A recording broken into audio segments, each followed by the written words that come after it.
আসসালামু আলাইকুম। কোন এক সময় এই জায়গাগুলো ছিল চা ব্যবসায়ী।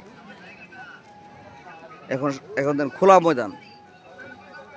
শাহজাদ হুমায়ুন ভান্ডারীর রিপোর্টে আজকে কই গেল ছক্কা হেলা, কই গেল একদম পুরা ময়দান। ঠিক আছে নিকা, সব কিছু চুরমার করে দিছি।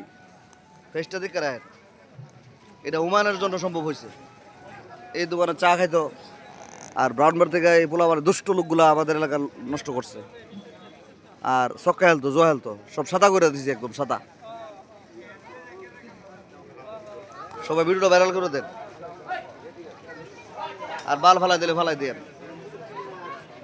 হুমায়ুনের ভিডিও ছাড়লে ভাইরাল, সবাই লাইক শেয়ার দিবেন। এটা ভালোর জন্য করছি না। সব মাঠ সাদা, পুরা মাঠ সাদা। আগে ছক্কা ফিনছি এসে ছক্কা হেলতো, আর এখন মাঠ সাদা। সবাই খুশি, ইয়াং জেনারেশন সবাই চিল্লাই বলতেছি আসসালামু আলাইকুম। সবাই লাইক শেয়ার দিয়েন।